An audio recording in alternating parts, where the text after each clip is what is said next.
to You're So Big podcast. I'm Kaylin, and this is Lizelle. And today we're talking about a very common, hot, juicy, Spicy. little spicy Muy caliente. topic. Okay. Bridgerton, season 3. Part 1. Part 1, episodes 1 through 4. Because now everybody's doing 2-parters. Which did that just start that or what? is so annoying. I'm like, just put the whole thing out, but they know we binge it. They know we binge it. This is my issue with having a 2-part season. We had season 1, 2. We had Queen Charlotte. The break in between the Queen Charlotte and this final season, well, not final, season 3 was so long. It was longer because of COVID and stuff and all that type of stuff. But I'm like, yo, we got such a long break. Then they were teasing it forever. And honestly, it came to a point where I didn't even want to watch teasers anymore because I'm like, at this point, you're kind of giving away the whole show. Because I'm coming from the standpoint of a person that didn't read the books. I don't plan on reading the books. So whenever I see things on the show, I want to be surprised. I wish they never showed me Penelope's transformation. Because then whenever it happened, I wasn't as surprised because I already know how she's going to look. Yeah, we knew she was gonna have like a glow up, but I didn't mind those spoilers because obviously she's gonna have. Yeah, but I don't know how she's gonna look. I fully got the whole thing, so I didn't even get the value of like, oh my gosh! It was just like, okay, I saw that. I was shocked though, by her glow up in the window scene where her hair is down and she's like looking out the window. I was like, she ate. I said one thing about Nicola. She eats every day. She ate this up. She ate the whole thing up. She really did. So then there were like a bunch of teasers, and then finally it's like, okay, Bridgerton's coming. Now you're doing a 2-part season, like for what? I'm trying to make sure I'm not doing any promotion for this. Like for what? Honestly, that irritates me because now I'm like, now I'm supposed to what, June, end of June? And I truly didn't understand when the freaking show was coming out. I was like, it's gonna come out January because there was teasers. Then I'm like, okay, surely March. And here we are. Not January, not February. I'm in the middle of May. In the middle of May. Talking about part 1. So part 2 comes out, we think June. Yeah, but we don't know the exact date. It's somewhere, but we didn't look it up. Yeah. So we want to talk about this season. We watched the first half of the season, 1 through 4. We got some key points we want to hit. If you guys want to, give us some gossip too, leave some comments on our Spotify, Instagram. If you're watching on YouTube, leave some comments below because we know the girlies, the guys, the gays, and everybody in between was waiting for this. So please let us know what you thought because there's a lot of different opinions, good. I think most of them are on the positive side. Yeah, I don't think anyone said anything bad. There's like a few like, oh, I wish they would have done this, I wish they would have done that, or I wish they wouldn't have done this. I've seen a few people online talking, but they still said overall. Yeah. Overall. 8 it up. Overall 8. But it's just little bits and bobs here and there. Here and there. No. You want to start? Or should I just... Let me start with I'm trying to figure out what order we should start in. Let's start with things that are kind of like short little topics. Anthony and Kate. Okay. Anthony and Kate were in episode 1 at the very start. Thank you. 2 minutes just to sleep together in the bed and then say, let's go on honeymoon and leave. What was the point of them being there? What was the point? Because literally they're there for do they even interact with anybody else? I get it because they're trying to move on from their story. Oh wait, they were at that party. Yeah, they were at a different in a different scene. Yeah. And they're trying to move on from their story. I think she's like she's when they're saying, oh, Lady Bridgerton. Yeah. And then they're both walking in the garden or something like that. And they're both like, oh, me, and then Yeah. So she's now the lady of the house. Actually, they were shown a little bit because I remember now she was like, how am I going to be the lady of the house? But the thing is, I was like, because it was only 1 episode, it feels like they weren't in the show. But it's different than season 2 where what were the season 1. Simon and Daphne? Yeah, Daphne and Simon were not in the, like, I feel like they weren't in season 2 at all. It was just like, blah, blah, blah, Simon's doing this or whatever. So, at least this season we did get to have some... Yes, they showed their faces and we're still here. They said, I think they might come back for part 2. Yeah, I think they're just kind of being like background characters because their story's over. That's something I saw, what's Nicolette and... What's his name in real life? No clue. Colin? Lucas? Oh, yeah, maybe Lucas something. Something like that. So basically Penelope and Colin. I saw them mentioning like and I'm sure the other cast members who have felt this, like who are side characters, and then they become the main character of their season. They're like, it's actually very depressing because, you know, like, we're never going to be like, this is kind of it. Yeah. Like, we worked up as these like side characters with side stories, but then I guess Penelope has to be in the future because I don't know the books. Let's preface this: don't know the books at all. Don't know the books at all. I've just some things I've seen online, but yeah, it's kind of sad that like you get attached to these characters and then they're not actually going to be in the story. The thing as is, also, main characters again. Shonda could just rewrite the stuff to have them have bigger roles. I mean, obviously, I don't mind there being a main love story that we're rooting for and then like little side things going on. It just felt kind of bizarre that they were there for like 2 minutes and then they're like, oh, let's did. And then they did. And then they were like, bye. It was odd for me.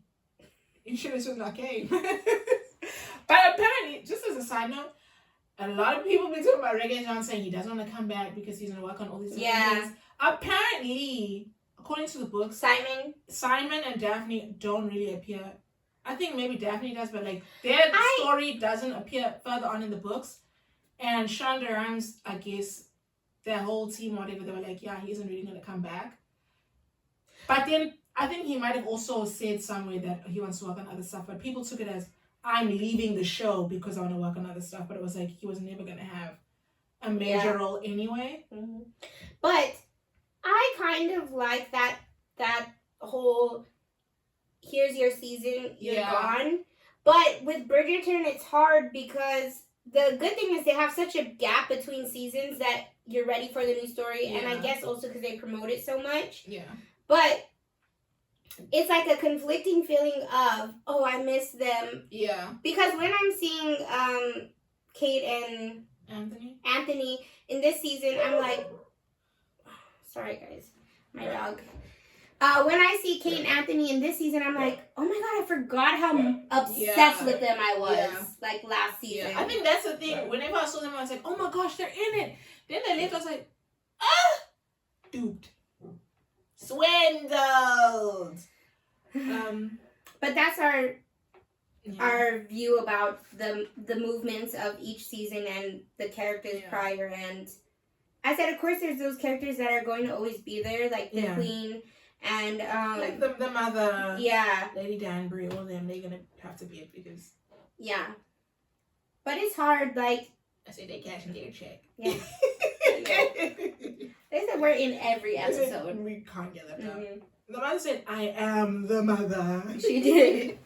And I think one thing with Bridgerton is that's going to be interesting to see is there's only so many siblings. So it's like, how long are you going to stretch this out? Because the show is literally about the family. I was just thinking about that because I really don't care about the other siblings, right? But it's because they haven't had much of a story yet. That's and they're very young now, but they're growing up with this show. They could age them. But with the siblings, I also was like, who's Charlotte? Not Charlotte. What's the little... Eloise? No. Eloise has been there, the one that has her time this season. Francesca. Before, I never gave two looks at her. But then when she came into this season, I was like, wait, I am getting drawn a little bit into her story. Yeah. So they have a good way of like slowly adapting you to the new storylines, which I like. Yeah, that was quite nice. What's our next key points? Okay. Do you want to talk about Benedict before we get into the real juice and the meat of it all? The brother that's a painter. Okay. But he did have a little bit of a big part. No. I feel like he has the same. His character has the same. Benedict, the older brother, is he older? Yeah, he's older than Colin. His story is kind of the same A amount each hodgepodge. time. It's a hodgepodge. It feels like they fully write and develop all the other characters in the storylines and the bits and the bobs. Then they're like, oh shit, we need to write about Benedict really quick. Throw it at him. That's how it feels. He was with the Modiste lady. I liked that storyline because it was interesting because she worked where he was like, you know, high society. So there's that kind of conflict. So it's like, oh. And I thought it was gonna continue on. Then I didn't think it was gone. over. Yeah, it was over. Then they had the season where he was going to art school and he was having this whole like. I thought that was dumb. I thought that they could expand on that. He went there art school. His brother paid for him to get in. So is he an Apple baby? They're all. You said literally everyone. He said the whole family. And he was like having this crisis because he felt like he wasn't good enough, blah, blah, blah. Probably isn't. But anyway. Then there was that whole storyline with the guy who was running the school. And like an exploration on sexuality. And I was like, okay, that could be interesting. Then that kind of got left. I was like, now he's with this woman and I feel like it's an older woman who's been married before. So I'm like, oh, okay, this could be interesting because we haven't seen that yet. And I love, like, when they introduced the new girl that Benedict is with, like, when they're at the hot balloon engineering type of thing, and they look over at each other, I was like, oh, I love her. She kind of reminds me of Cressida. They look the same. Yeah, at first I thought it was Cressida's mom. And then they showed Cressida. Yeah, they said, just in case you're confused, this is her mother. But I do like that storyline of the older woman. But then I'm like, is she actually that much older than him? I don't think she's that much older. In the book, he has to be in his 30s. I don't know. Because the thing is, the men can't be as old as they want to be. And the women got to be 12. But I feel like... I think she's supposed to be shown as being older because she's married and her husband died. So I feel like 10 years minimum. I think there's something like devious about her though that's gonna happen. She seems like she has a little like deviousness to her that's gonna like cause some issues or like play him or something. They did have that finance guy just talking to him, and then Benedict walked in, so maybe it's like a financial thing. I don't know, but she seemed like pretty sad, so I don't know. No, I don't think it's money. I think I'm saying like just like I never got anything weird from her. The only thing I got is that people might look at it weird because this would be his first marriage and it's her second. Whereas with like Violet, the mother, if she is meeting another guy, she's meeting other men her age that were married and their partners died. So no one is really going to look at them sideways. So let's segue now into Violet and Lady Danbury's brother, who is Marcus Anderson. Lord Marcus Anderson. Lord Marcus Anderson. Actually, I'm not gonna lie, when they showed him, I gasped. I was like, no, he's not my tea at all. And not because like it was just something spicy the way. It was definitely shocking because they kind of built it up like Lady Danbury does not want this person to come to her house. Then he shows up and it's her brother, and I'm like, huh? Because at this point we don't know she has a brother. Yeah, he coming brand new, but he didn't cast something. He looks like he got a hidden agenda. Because for me, the fact that Lady Danbury does not like him. It says everything that needs to be said. That's the frustrating part though, is because I really wanted him to be good for like Mama Bridgerton. But then they're like making him shady, like he's a player, he's with all these women, and but when he's with Lady Bridgerton, they make it seem but hear me out.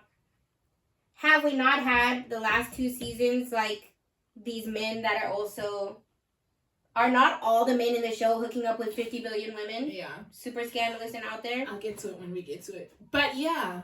So maybe this is like gonna, if they have their own storyline, it would be like a redemption arc of like, no, but basically like every season, like the player guy, and then they find the girl that they love and they're like, oh, I'm gonna change for you. You're the one. Yeah. So I said, we're hating on him, but that's every man. Yeah. The thing is, I want him to be good because it seems like Violet's interested in him. So I'm like, I don't want him to play her. Because she's always been like because she also said to him she had a love match, and he said he didn't have a love match. Yeah. And that's what he's really wanting in life. So I'm like, but were they just words? Yeah. I said that's what men do. They say the words that get you. Anyways, I think he's handsome. okay. I think like he could add a new level of spice to the story. Yeah. But is he good? Is he bad? That's what we need to figure out. That's where they left it hanging. Yeah. Actually. So I don't know. We're hoping. I don't know. I don't want Violet, right? Yeah. I don't want her to have something bad happen to her. She's such a nice lady. Yeah. And the thing is, honestly, because in like season 1 and 2, I wasn't really that invested in her story because like her husband died like in episode 1 or something. Yeah. But in Charlotte, in Queen Charlotte, when they really got into her backstory and her, I don't want to say friendship with Lady Danbury because she was like a child and Lady Danbury was like 20s. But they kind of had this whole friendship. And you know what's wild? Whenever they did the big reveal that Lady Danbury was with her dad. I was like, I forgot about that till this season. I was like, oh my god. That was so crazy. Because it was kind of like, I personally, that storyline in Queen Charlotte, I didn't like it at all. Because they made it seem like, okay, Lady Danbury is married to this guy, she hates him, he's this, that, he's so horrible. Okay, whatever. She just wanted to be rid of him, he dies. Great. I mean, not great for him, but, you know, now she can finally... Rufus! Be respectful! You said what the hell that? You said he knows English, so... So I'm like, okay, she's finally rid of him. She can, like, live the life she always wanted. Because the guy also seemed, like, mean and controlling and stuff. Anyway. Weird. Very much a creep. And they also kind of was alluding to, like, him lying and stuff. Because she said he made it seem like he had all this fortune and stuff, but then he didn't. Anyway. Then she meets Violet's father. And then they have this affair. I'm like... No, I don't want her to have fun with a married man. Then they try to make it seem like, oh, well, the thing is, he kind of doesn't like his wife, and his wife is kind of like either racist or like has some kind of like prejudice. I'm like, I don't care if she got prejudice or whatever in her soul. Be faithful to her because you married her. Don't go running around the town and say, oh, but at the end of the day, she's prejudiced and she's this and that. So? But he could have been forced into the marriage. I know. I know. They could have actually had no connection at all. That's not my business. It's Let's on you. I want to. And the thing is also stuff. With that, they could have been forced, but they don't seem so high society that they would be forced to be together. Because in the situation, I feel like men have more power in these like arrangements because they get to pick the girls. The girls kind of have no choice. I feel like unless families. They weren't like royal. They were just like everyone else in the town. Yeah, but what about... Unless the queen, the town. That's what they say. That is what they say. They don't say the town. But I'm saying, how ridiculous are you that you said, I'm well knowledge and versatile in this. I said, I know this shit very well. You said, I watch a lot of... I said, I love a period drama. But the thing is, I feel like, unless, like with Francesca, like with Francesca, the queen said, here's a man for you. There's more pressure in that regard. All the other guys in the season, you see them kind of dating around, whatever. Like, even the one that kind of was with Penelope later on. He decided later on, like, okay, I want to get married now. So the men, I feel like, have more power. We see with Krista. I don't know. Well, it doesn't really matter because we don't know. I feel like men have more power. And so I don't feel bad for him that that's his wife. Don't cheat on her. But we also just saw what's-her-name's brother say he wasn't in a love marriage. He was put in that marriage because so it's like different for each circumstance. Yeah, not necessarily that you're in love with the person, but you kind of have more power in picking them. Because there were other girls you could have picked. But you don't get to know them. You saw they get engaged in like 2 days. Yeah. But you picked the one that you got engaged to. Penelope can't choose who she proposed to. The man got to come to her and propose. So the man got the power in the situation. Mine is what actually happens in the show. But you saw the pressure her mother put on her when it was like, okay, this guy's gonna propose. She said, girl, you better marry him. Even Cressida's parents are like, if you don't pick now, we're gonna pick for you. So I feel like women don't have a lot of power. She needs to win these men over. I'm not arguing that aspect. I'm saying we don't know if they actually liked each other when they got married. I say it's not about the man or the women or this or that. I feel like whether they like each other or not, you picked her. So now be faithful. We think. Whatever. Be faithful. I don't like infidelity. I don't care how prejudiced your partner is. You better leave them first. Because the thing is, I was like kind of... You said, historically, they didn't have divorce. I know. I said you literally couldn't leave them. Because the thing is, like, low-key, we're rooting for Lady Danbury and this guy, but I'm like, they're never actually going to be together. Because even at one point, the man's like, oh my gosh, the guy. And then Lady Danbury's like, girl, be for real. He's a married man. Yeah, but they didn't really actually have anything, like super... It seemed like crazy. they had... No, they did have some, like a friendship and, you know, that type of thing, yeah. But it's not like it was, like, full-blown...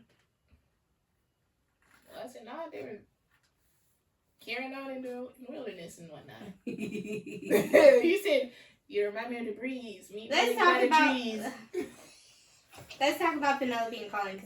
Yeah, you said that's decidable. That's a hot topic. Now, the side characters we'll have to get into after Penelope or Colin because the listeners want to hear the real juicy gossip. Okay, so we've got a love triangle of sorts. A little bit of a love triangle, yeah.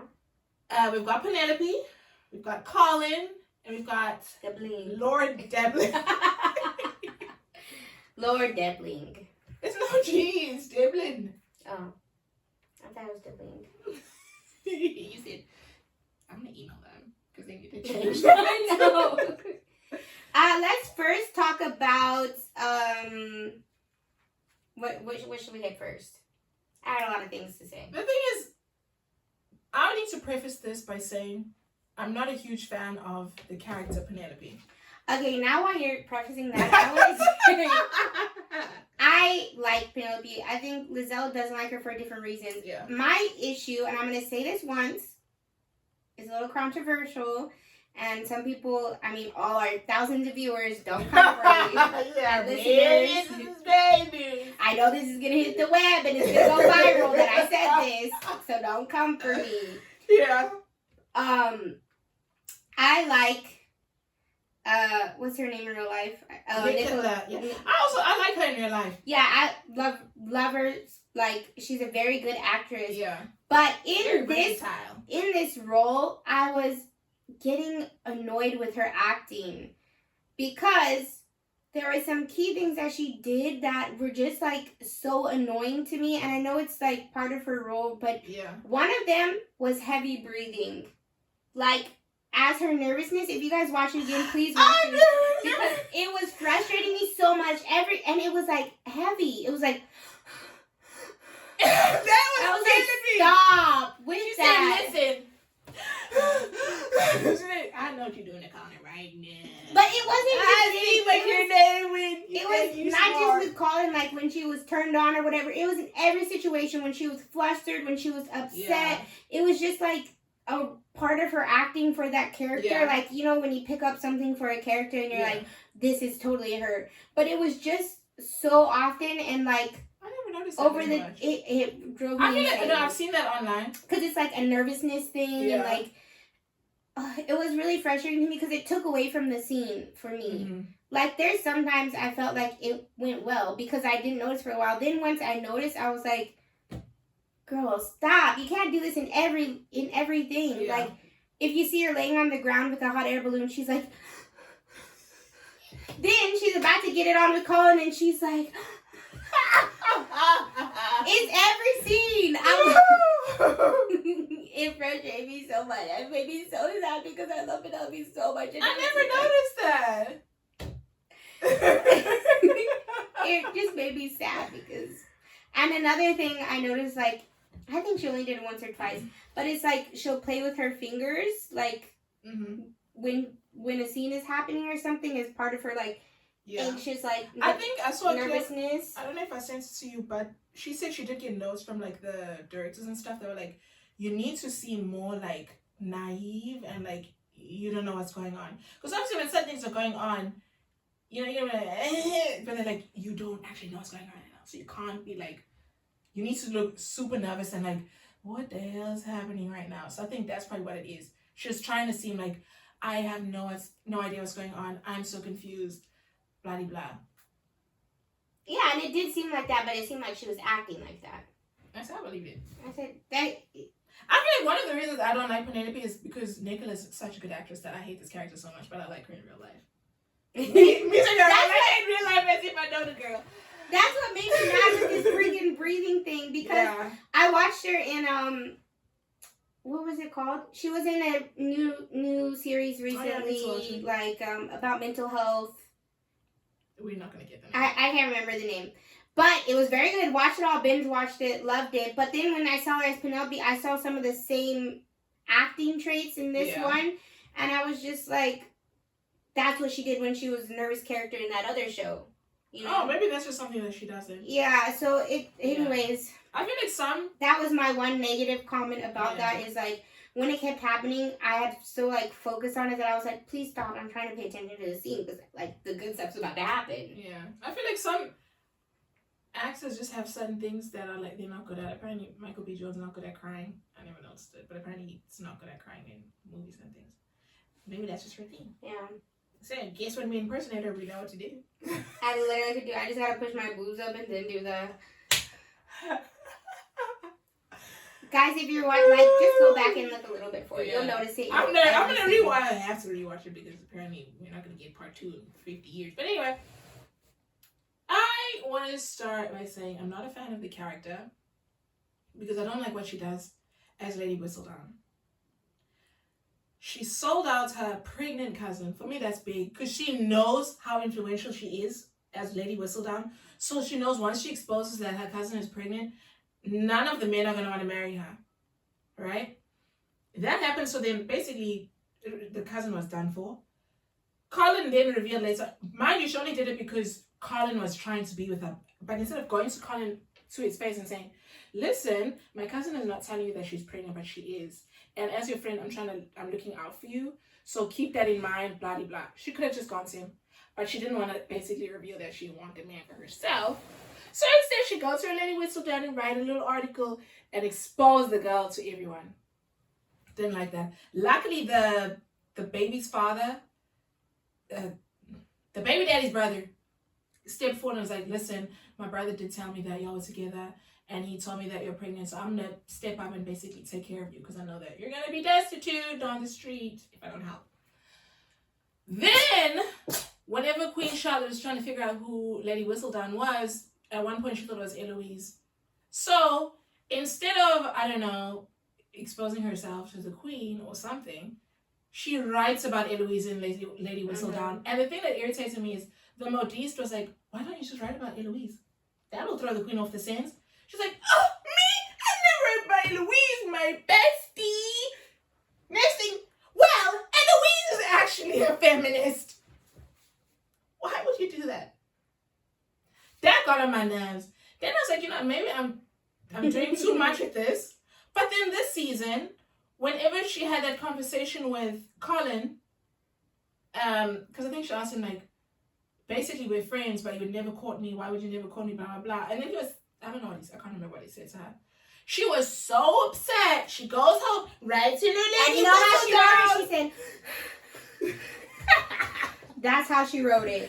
And then writes about it, like, saying all types of things about him. And it comes out. I'm like, was it that bad? I feel like I don't even remember. It wasn't like horrible, but she was basically saying this Colin that's. But the thing is, she's acting out of emotion and like trying to get back. She's basically saying he's fake. Yeah. He's got this new persona, suave guy, but we all know the real Colin. This is an act. Blah blah blah. I said, can't lie. I would do that to a man too.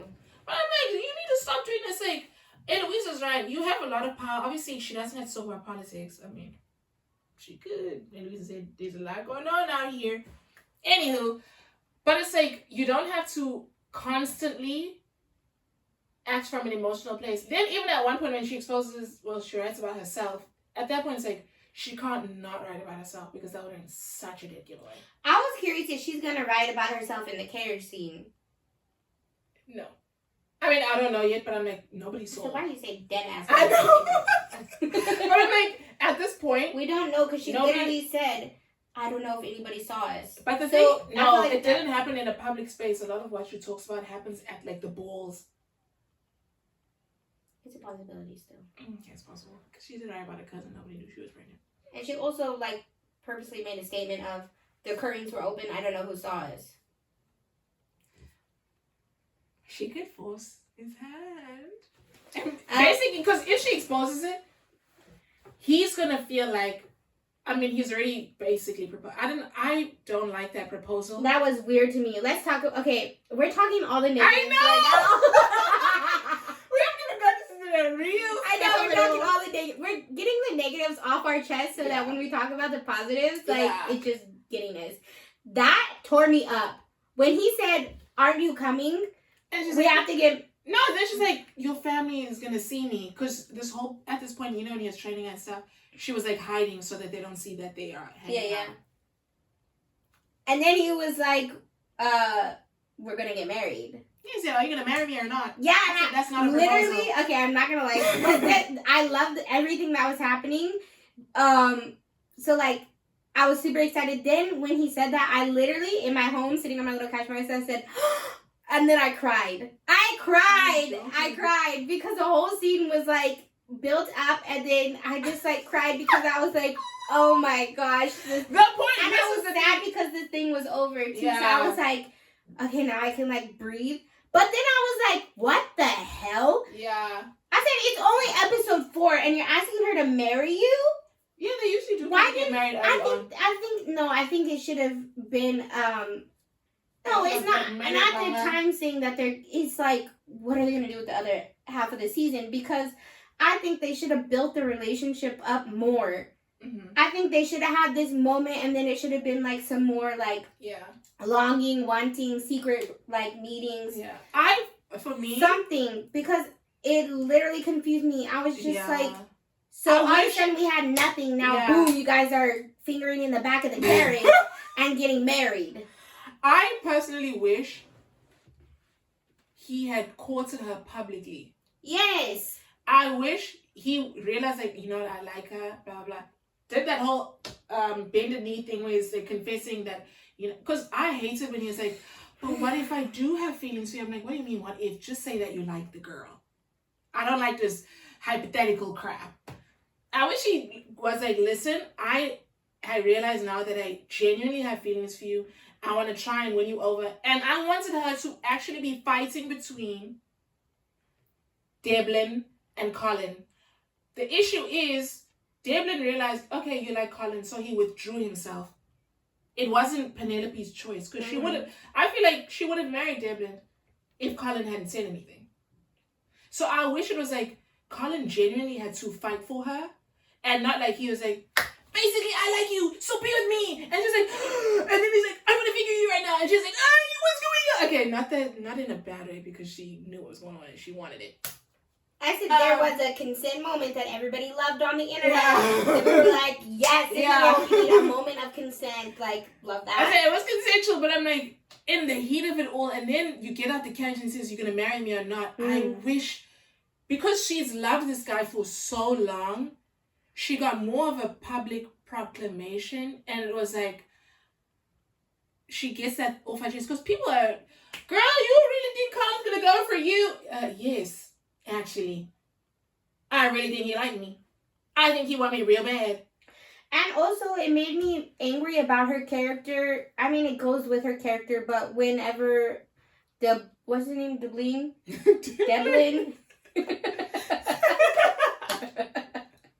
Whenever Devlin was interested, it kind of annoyed me that she was interested in him and then suddenly she wasn't.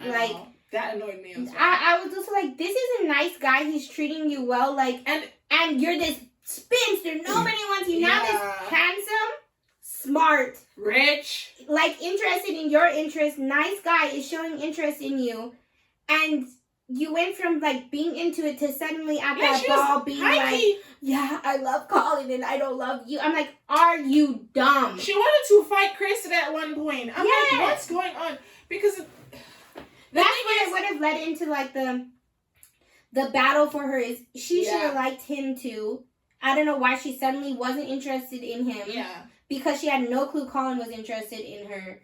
It didn't make sense to me that she was easily gonna like let Colin ruin that for her because this is her whole transformation was to get courted and now she isn't. She's gonna let someone else ruin it. I also think just like you said, there should have been some type of public display. He asked for her to dance, right? Colin did, or did he just ask to No, he interrupted the two when they were dancing. I thought that was so out of order. Like, I thought what was going to happen is he rushed to the ball and he asked for a little, dancing ticket or one of her dancing ticket marks or whatever. And then he confessed his love there while they were dancing. Yeah. I feel like the way he was stormed in and he interrupted dance, he should have just told her right there and then, listen. I want to marry you. I realize I'm in love with you. That would have been perfect. Not in a private carriage. Nobody, no witnesses. Boots high, boots out, moonlight out. Because, man, you're also making Devlin look bad. Because now he's supposed to be a respectable man and you're just going to bust and say, step aside, loser. I want the girl.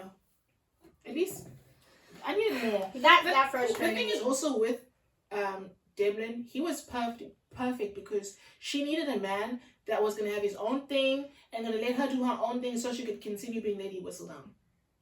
Because this guy's going to be gone for 3 years. And I'm not going to lie, like, y'all could consummate that marriage, like, climb him like a tree. I felt like that was perfect.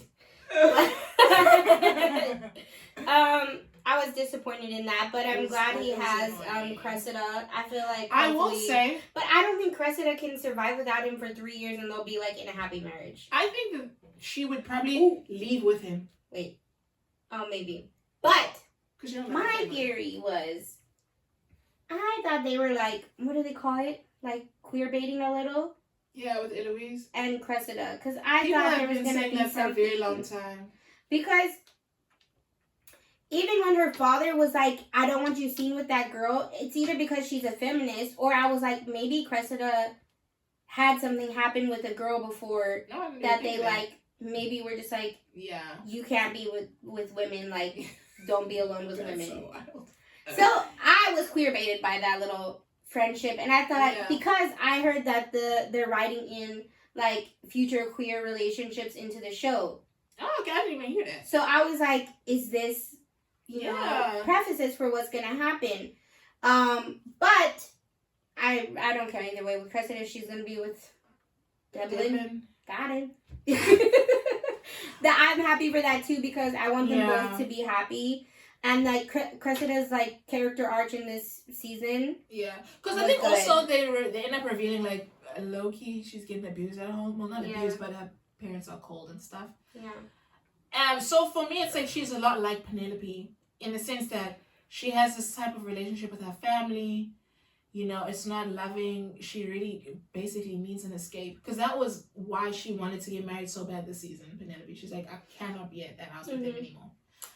I will say, one of the other things I did not like with this whole Penelope, Colin, Devlin thing is Penelope didn't have two guys that were solely after her. Francesca has John and she has... I forgot that complicated guy. Complicated name. She has those two who seem like they're only interested in her, only going for her. Even like with other seasons, like other characters... They had guys... Multiple guys. Yeah, only going for the one girl. How come Penelope got to share Devlin with freaking Cressida and she's sharing Colin with and women of the whole world. I hated that. I'm like, why can't she just have two men fighting for her and she picks? Yeah, I didn't read the book, like I said, and to me, I don't care too much of the book storyline, but I did hear, which would have helped in this season, that Colin in the books, the time is so you're able to have more time that his character really develops in that time, from like when he was traveling to when he comes home and he's like his character had more time to develop than in the show, where it was just like he traveled. We're hearing about all these things, but we're not really seeing how that affected his growth and like. Yeah, because he's traveled in previous seasons, but didn't come back renewed. He came back with drugs. But now all of a sudden he's, got his new haircut, new style. He's got this suave attitude. So I'm like, okay. But that's supposed to be like the whole character development. He comes back like that, but it's not really him. And it's like Penelope knows the real him. And yeah, so I just think that his storyline didn't have enough time to develop to the character like we wanted him to be for her. And she didn't have enough time to develop. This is another. That's why I was mad. Why did they have it all happen in episode 4? I think it could have been like 6, episode 6, and they could have had more time.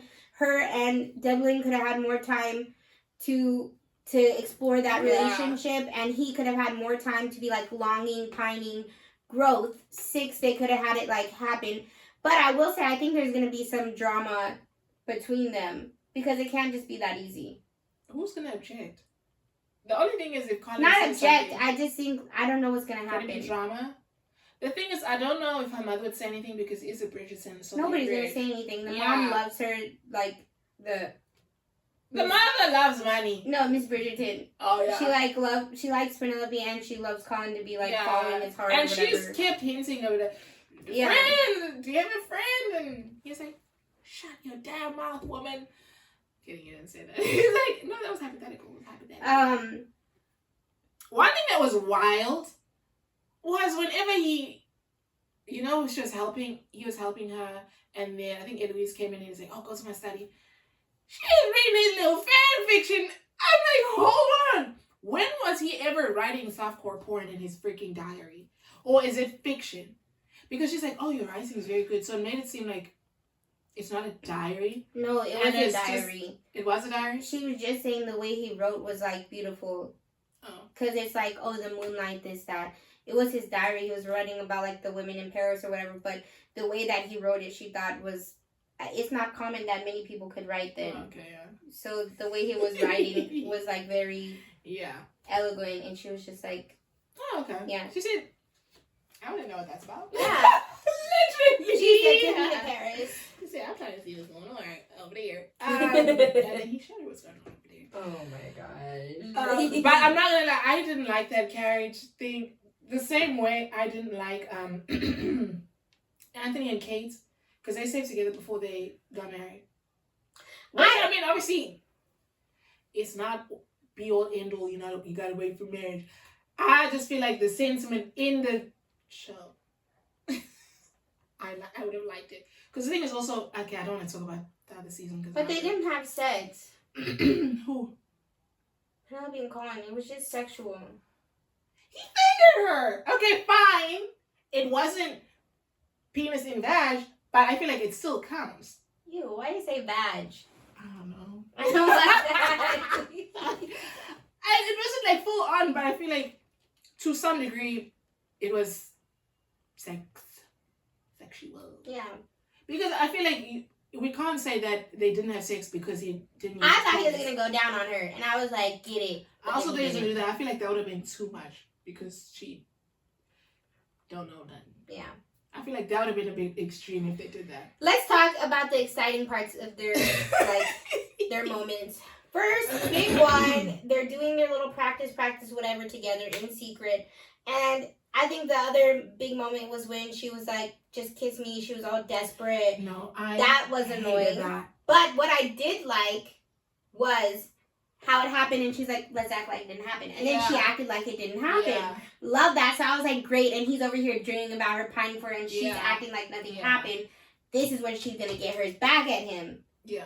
Which it went on for a little while, but I was like, he's done nothing. He's not seeing you. He's not telling you anything. Yeah. Like, that's just him, basically. But it could have, there was, like the pining moments that he did have for her. I was like, loved it. I ate that up. I was like, the way Colin, the way he looks when he's like, I don't know. When he was looking at her and she was like the cupcake scene. The balloon thing, the cupcake scene. I feel like one of his face, you just want to be like, shocked. I feel think one of the things also is I wish we saw more of him realizing like, wow, like I genuinely love this girl, and not so much sexualizing her. Obviously, it's fine, but look when she's eating a cupcake and he's looking at her mouth and she's licking her fingers. I'm like, okay, how's about you just looking at her and you're admiring her beauty just in general, and not everything being a sexual thing. Obviously, for him, it's like that because he's having all these, wet dreams or whatever. And all he's thinking about is the kiss because that's all they were going off of. But like, I wish that culminated in him being like, I finally realized like I can be myself around her. There were some moments like that, like when he talked to his mom. Most of them were like those moments, or sometimes when he was with his friends and stuff, it was kind of just like. I just wish that he was when he looked whenever he looked at her, we saw from his perspective more of him just admiring her beauty and just her in general, and not just everything being like, she licked her lips, she was licking her finger. Because then it's the carriage, and then he fingered her in the carriage. And I was like, you're obsessed with that. That's what the girl is obsessed with. Honestly, the way people hype that up on the internet, I get it. But I was like, I wish he groveled a lot more. People are like, oh, but realistically in real life, if you had a crush on a guy, then one day I'm like, okay, yes, realistically in real life, I would love this guy all my life, and he said, ooh, I'm in love with you, blah, blah. Everything's regard to one. I'm like, okay. But this is fiction. It's written. They could have written it differently. They're like, I just love it because she's real. She's fiction. She's not real. Let's add some more to it. Make him beg a little bit. It would have been nice to see. Yeah, we obviously want to see a man begging for what he so long rejected and now suddenly wants. Mm-hmm. But the part that was, okay, I swear I saw in an interview that they said episode 2 is like when it starts getting spicy with them. But it didn't. And then I was like, okay, maybe they said 3 or 4. And the kiss was like, okay, but she begged for it, so that's annoying. I know, I hated that. When she literally said, I could die tomorrow, I said, girl, it's never been that serious. I could die tomorrow. He's supposed to say that type of stuff. Yeah. Even if she did say that, but in the context of begging for it, it was a no, because it's like, okay, so fine, you begged for it. Now he should be begging for you, but yeah, you're giving yourself up in the carriage. But their chemistry off screen is so strong that I expected more stuff to happen. Yeah, maybe in parts like just touching anything, just like longing glances. Yeah, any I of wish we that. got more of that. But that's why I'm shocked. Like, how did they just jump into it and now let's go get married? What? I need more longing, wanting, needing, like realization. Anyways, I do love them though, and the carriage scene I thought was very like the chemistry was on point in that scene. Yeah, the thing is, the chemistry is on point. Everything, the scene A. And I just wish he had begged her more, and it wasn't so easy for him. If it did, like, remember they said the carriage was shaking. I don't know if this carriage is shaking from where? They said when they were filming this scene, people were like shaking the carriage from the outside. I can't recall if this is the scene they were saying where they called cut and they kept going and they called cut. You didn't see it? Oh yeah, I saw that. But I didn't remember if they said it was a carriage scene, if there's a different scene. Yeah, maybe a different one. Because this one, I didn't see anything shake on the carriage. The thing is, you know what I was thinking also? That's not what I'm saying. I'm saying they're actors. So the carriage wasn't actually moving. People were on the outside shaking it. Okay, yes, I'm trying to explain. The point isn't like that the carriage was shaking. I said that's not a big thing. I was just saying in the scene where they talk about the carriage, they said like, oh, haha, like people were standing outside shaking the carriage and we were inside the carriage. Then I was like, is that the same scene that they were saying they had to yell cut or whatever? Maybe because they're supposed to be driving down. So I noticed the song shaking, but I thought it was because they were on like driving through the city or whatever. What? Are you trying to say you think there's another scene? Or are you saying... I don't know. This is another one of those times where we're both like, yeah, and we're just saying two different things. I say, you know, said cut. So we cut the cameras.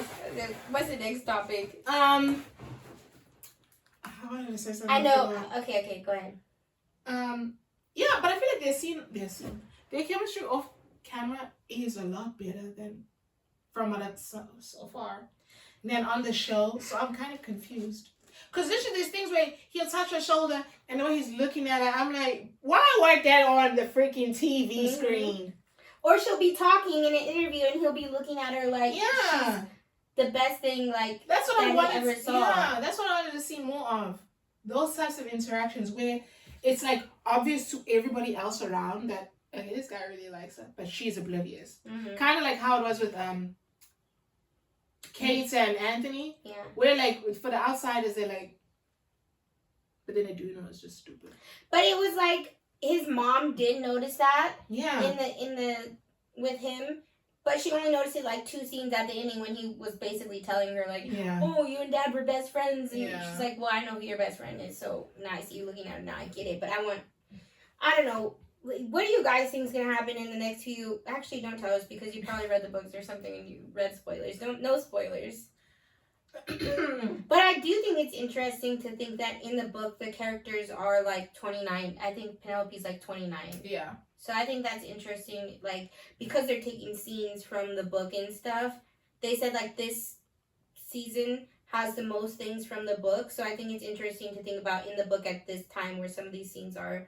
She's like 29 and he's around the same age. They're not like, I'm a spinster at, I think she's like 19 in the show.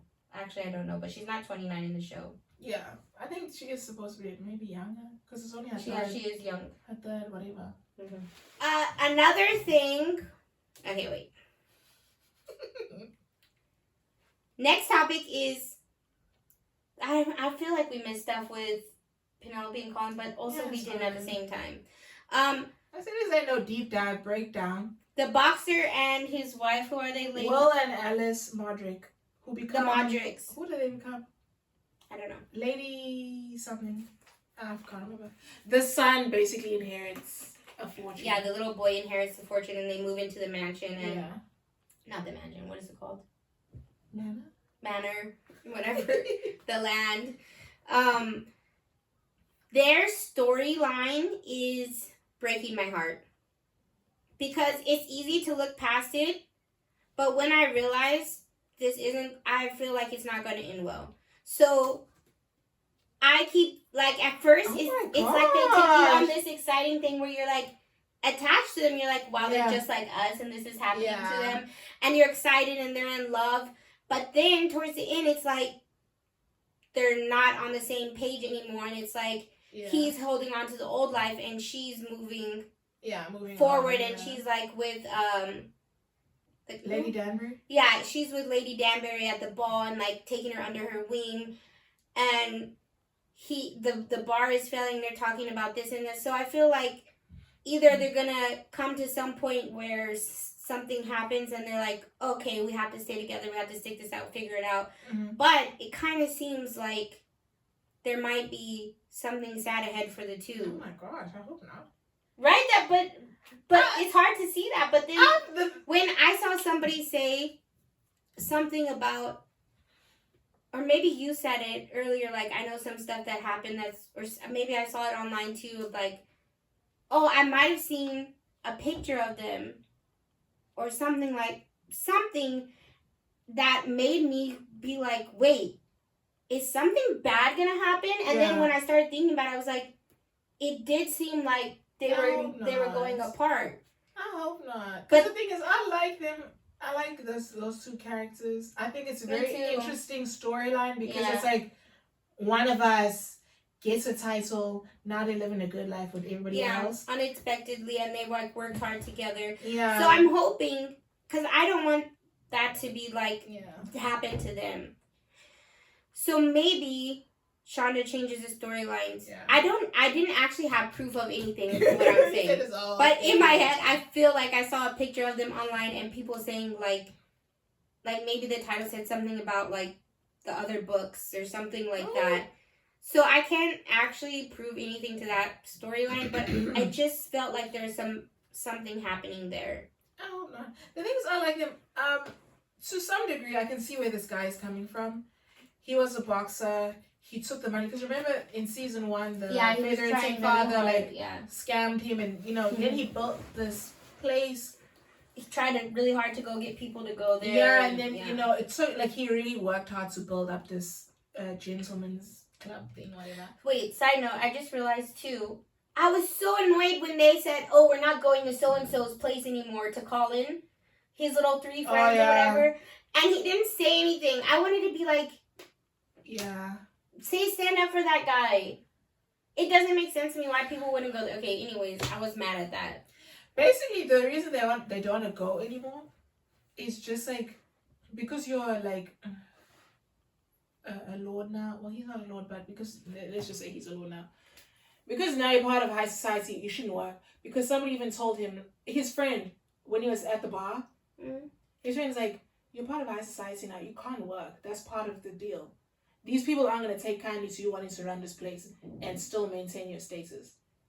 Because it's kind of like, you're not working class anymore. You're part of the elites. Don't try and be fighting these type of battles. Social standards. Yeah, just accept that you're rich now and leave this behind." And he's like, "I'm not going to leave behind. I built this. But couldn't he just have somebody else managing and running it? And that's what I didn't understand. What he owns? I was like, why couldn't he just do that and just get the money?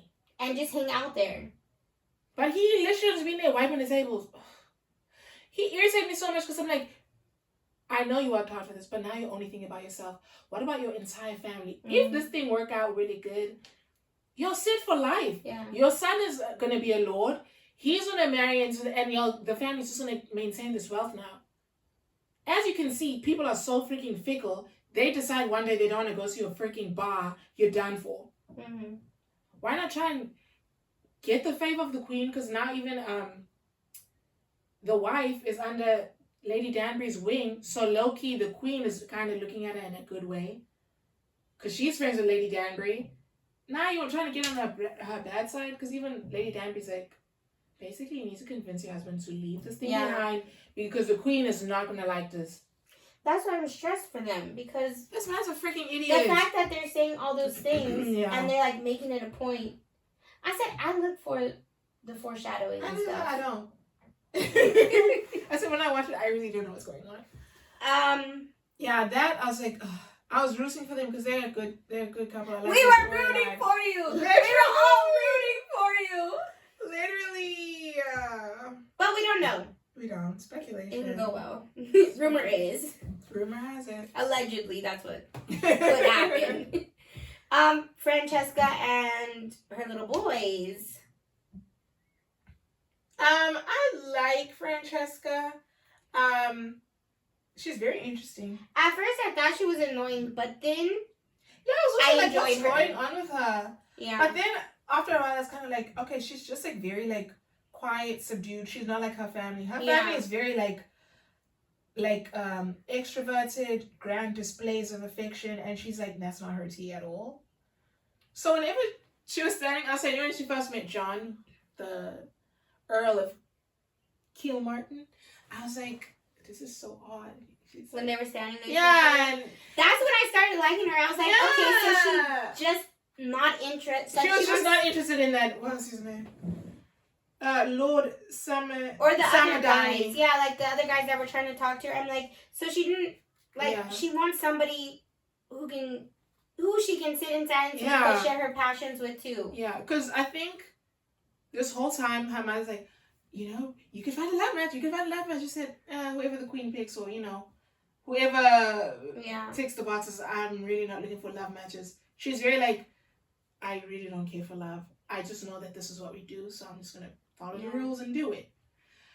I liked that scene where they're standing outside because that's the first glimpse that we get of, oh shit, she actually likes this guy. She liked him or whatever because nothing was happening, and then she's like, I have to go. And even when she was going, she didn't just walk away. She was kind of looking at him, and I was like, you like him? Okay. We had talked about earlier, and Lizelle said maybe online that her character seems like she might be a little bit on the spectrum a little bit. People are speculating. Yeah. I kind of wish with shows like this, they would come out and say, yes, we because you don't want to be rude to assume. Yeah, it's just like there's nothing wrong with it, but you trying to write a character that is autistic or on the spectrum, because then you can also get input from people. But it kind of, when we were just talking, and I was thinking about the man that she is interested in, he also seems like he would be a little bit on the spectrum as well. They said that they are matched for that reason because they're both like on the spectrum. They like the same things. And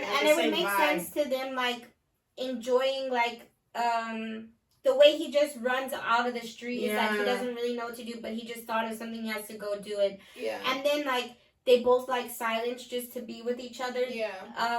So I don't know.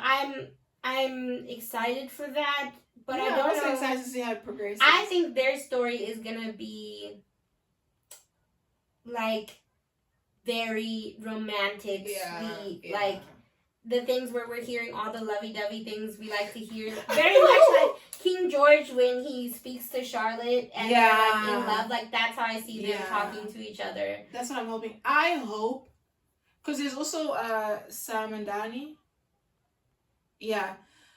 So the first point where I was kind of like, I don't think she likes this guy. But then she's like, oh, I have a big family. He's like, oh my god, me too. And they were having that connection, and she's like, oh, but it can be so lonely. And he's like, no, I love it. I want 8 children. And she said, huh? Yeah. That was so good. And she ran away. That was the first thing that she doesn't like him. But I feel like I don't necessarily such a stickler for the rules, but she seems like the type of person that would genuinely take into consideration the fact that the queen suggested him for her. I think that's going to be the issue is she's trying to figure out.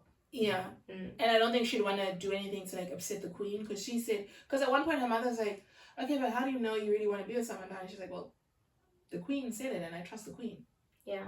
So I'm like, I kind of hope she gets some kind of courage to speak up for herself and be like, you know what, I actually really like this guy.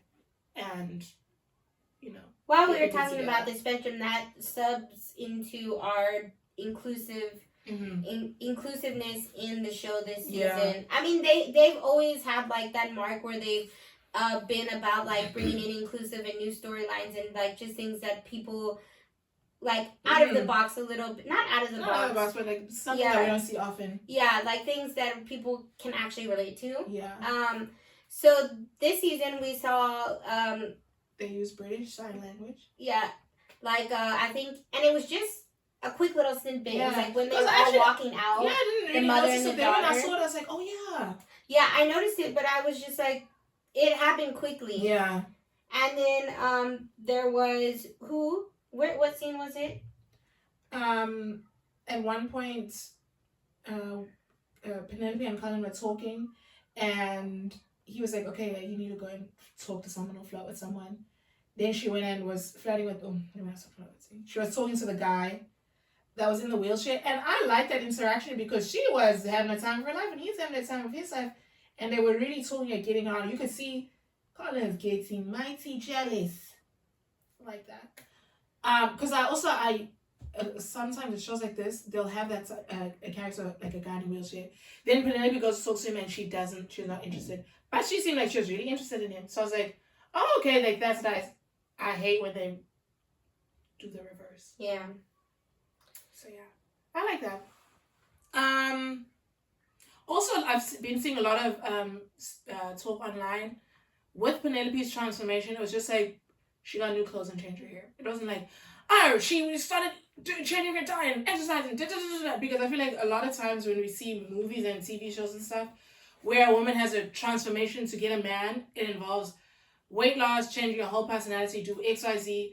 For her, it was like she changed her hair, wore colors that complemented her, because honestly, those dresses were hideous before. They were ugly. I just want to say too, like, as a plus size like girl growing up, I realized in this show, I'm like, oh my god, how amazing! Like, we had it's nice to have a character who is not like talking about her weight. She's not like losing weight to be this like. I forgot until you mentioned it just now, because like when we were growing up, there was no like love interest that was like sexy, beautiful. Yeah. Especially having like sexual moments on screen. Like we had Ugly Betty or like just, characters that it was like their character was about being ugly or fat or this or that. So like, I realized when I was watching it, like, wow, because it's not like she's extremely overweight or anything. It's just like she has a like rounder face. She has a bigger bust. She has like a different shaped body than what is normally like normalized on these types of shows. And I think it's especially for the younger women, because like, I feel like she has a similar body type to her mother. But I think it's more accepted when the woman is older, because it's like you're not trying to get a man anymore type thing. So yeah, it was nice to see that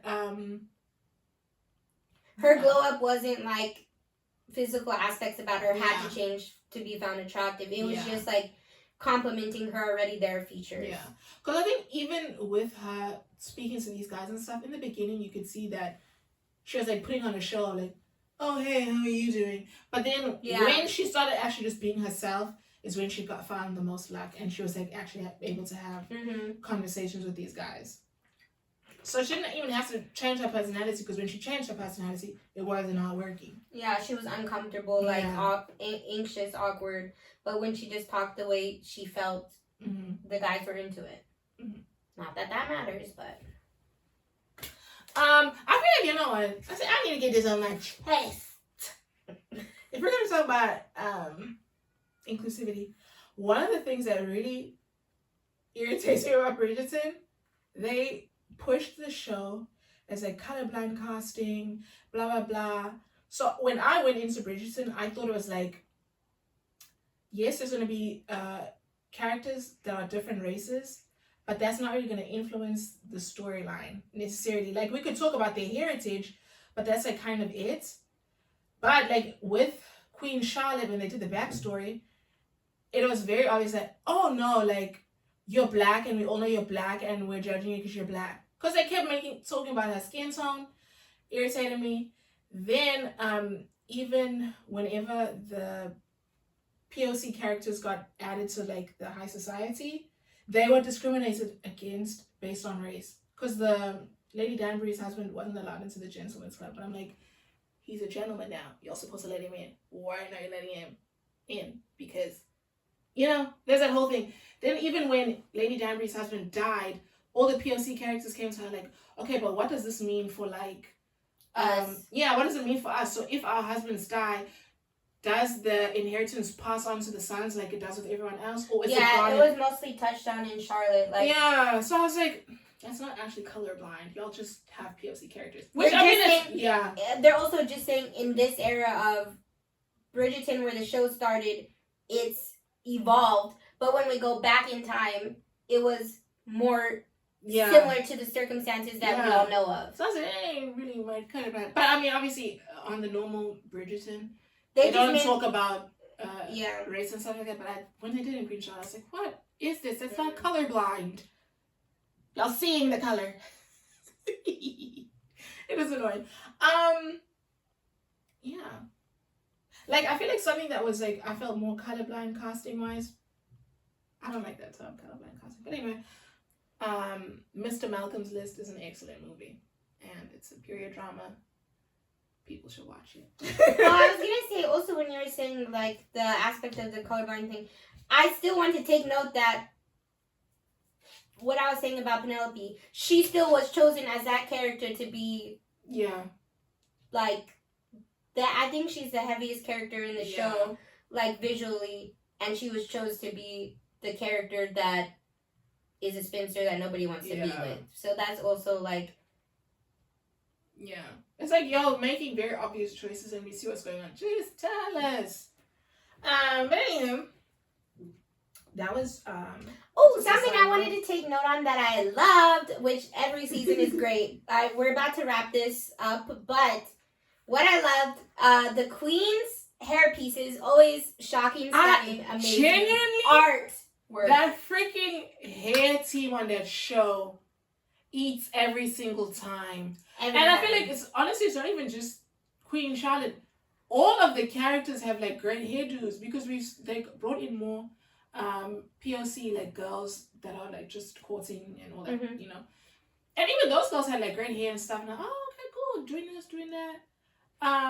Like I think, okay, it's just a side note, but you know, with The Little Mermaid. They focus so much on Hattie's hair. The queen in that thing, I hated her hair in that show. I was like, y'all should have called up the Queen Charlotte hair team. The hairpiece I'm talking about specifically, it was one of the balls. I can't remember which one. The swan? The swans!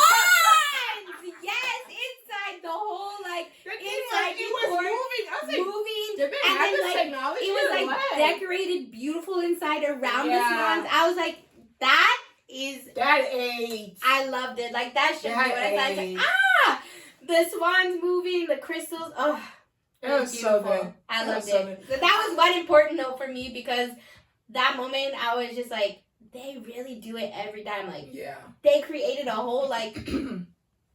Love it.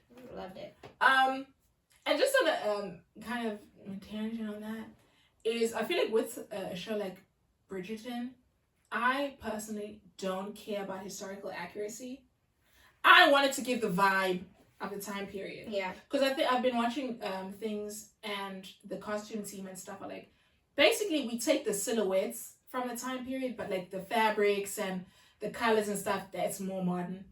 I don't know if you sent that to me or if I just saw it too. I think maybe I sent it. I saw the clip too where and I like the that. designers were just saying like, oh, we have this bit, and then we give it a modern like you said, patterns and colors.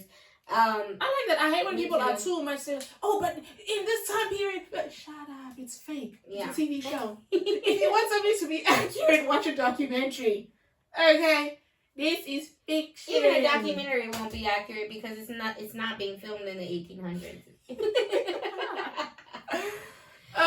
But yeah, just a funny little side note. The Featheringtons, I like what's going on with them now because the mother's back in her swindling ways. She gives very much Kris Jenner. I love the mother's character. I also like her because now she's like, listen, we need money real bad. We need to figure out how to finagle the system because I think. But the thing is, she also is doing it for her family. It's she is doing it for her family because basically the guy, her husband's brother, came and stole it all. But now she has it again. But now we see that the guy from the Queen's Council or whatever comes and says, basically, you don't have any sons. And in that time period, inheritance is passed down through men in a family. So if one of her daughters don't have a son, it's going to go to whatever man is next in line in her family. So she's like, oh, no, it's perfect. That's what happened with the estate. That's why the other family inherited the estate. Yeah. She's like, perfect, my daughters are pregnant. And he's like, okay. He said, well, I'll check in 9 months. Yeah. You know, kill me. She tells her daughters, like, okay, like, y'all need to get pregnant. So then she calls them and she's like, what's going on? Like, you're not pregnant. Like, because she's giving them hint. Yeah. She's like, she's not even giving hints. She's being very much have sex every day, multiple times a day, because you need to be pregnant yesterday. And she just calls them into the room and she's like, okay, like, what's going on? And then they're like, yeah, we just do it all the time. And then the one sister's like, basically, we don't do it all the time because my husband's bad in bed and I'm not trying to do that. The other one's like, yeah, we do it all the time. And the father's like, okay, like, what are y'all doing? Oh, you know, kissing, and then he changes his pants. She literally says, put it inside, and the girl's like, put what inside? Yeah, because, when the daughter says he's not good in bed, she's like, oh no, but you know, a woman's, you know, pleasure is different from a man, because when he inserts himself, they said, insert what? That girl killed me, her acting, so good. Because she literally looked so like, what do you mean, insert what, where? And I said, are you kidding me? What are y'all doing? I know you need to be having. I know this with you. Literally. But the thing that gets me with that is Lady Featherington has had a conversation, maybe I misread it, with that whole family and said, we need to have a child, a son in particular, or else we lose it all. I understand the girls being oblivious because girls aren't told about sex and all that type of stuff. These guys frequent brothels all the time. It's the norm for guys to go and have sex. They're not telling the men to wait for marriage. So how the hell is that guy not having sex with his wife in a way that'll get her pregnant? And that maybe he's one who doesn't know. you I said you he was can't assume that he was going to the brothels. Okay, even if he's not going to the brothels, you're telling me none If of he his was going friends. to the brothels, he would make it past the pants. He would make it longer than that Okay. because he would have been having sex. Okay, let's say he didn't go. None of his friends were talking, because even when Colin was at that thing with his friends, and they talking about, oh, but this guy, da, da, da, da. Oh, we did this, that, and he said, oh, I don't want to say too much and give out my whole tea. They're like, oh, you're so boring. That's how they talk. There's no, anyway. These guys were odd though. Yeah, I'm not gonna lie, that guy that was basically jerking off, he was kind of giving. Who? The husband of the girl that said inside what way? Okay.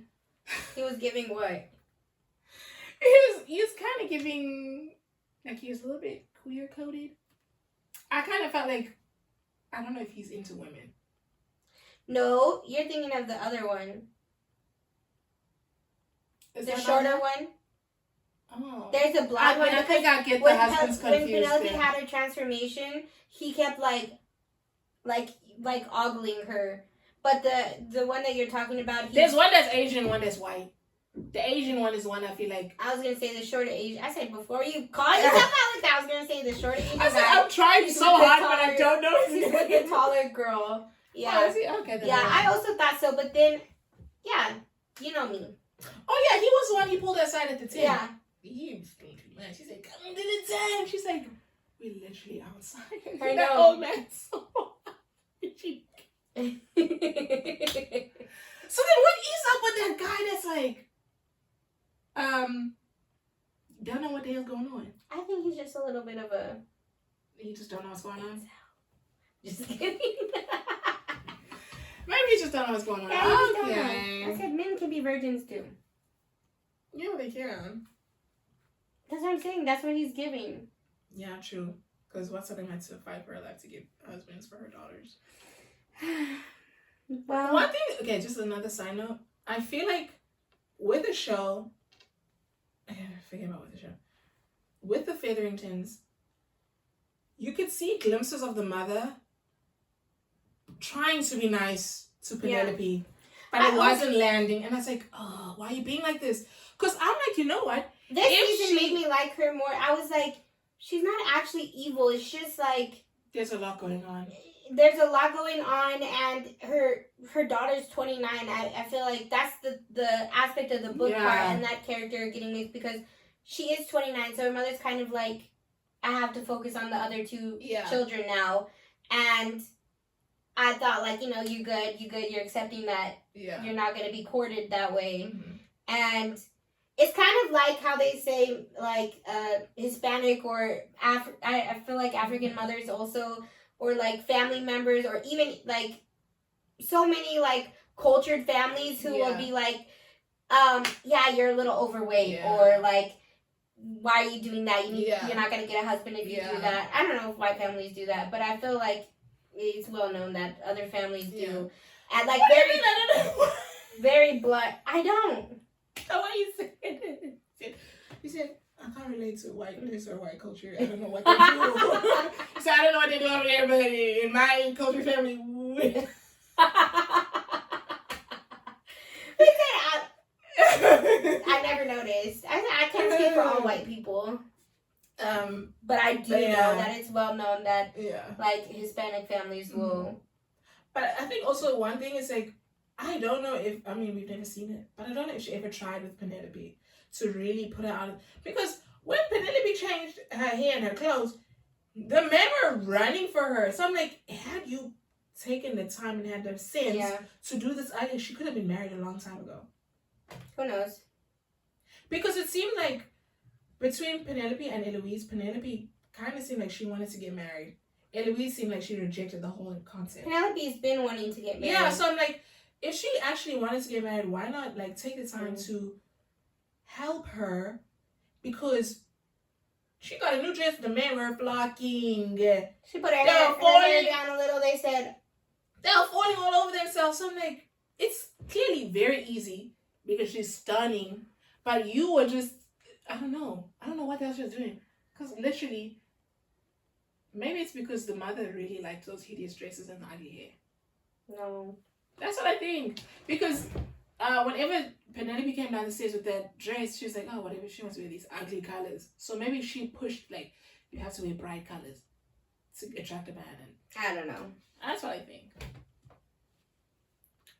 But yeah, that was Bridgerton.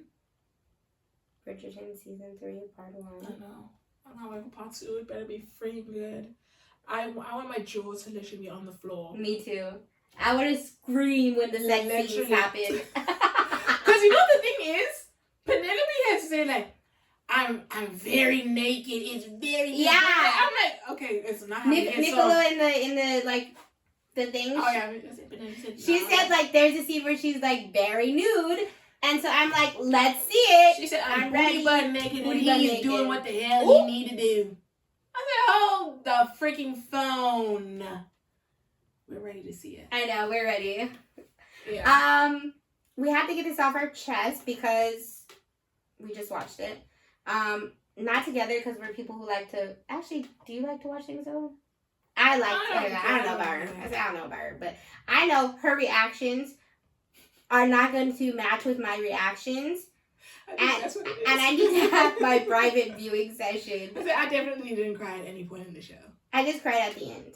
And I think the thing is with me, I'll have like my son things in my mind. So if it doesn't go the way I want, I'm just like over it. I'm like, whatever. Lizelle is very outspoken too when she's watching things. So I know when she's hating on the show, I'm gonna be like, stop, I love this. Yeah. But let us know what you guys thought of the newest season and the newest relationship, Pauline. Yeah. Hashtag I mean, Pauline. no, I am Team Pauline. I did realize watching the show though, I don't actually like Colin. I prefer the real guy. I don't like him on the show, but whenever he interacts with Nicola in real life, I think his name is like Luca or something like that. Yeah, Lucas, whatever. Because I know that they also are saying hashtag Lucolin or something like that. I don't know. Nicola.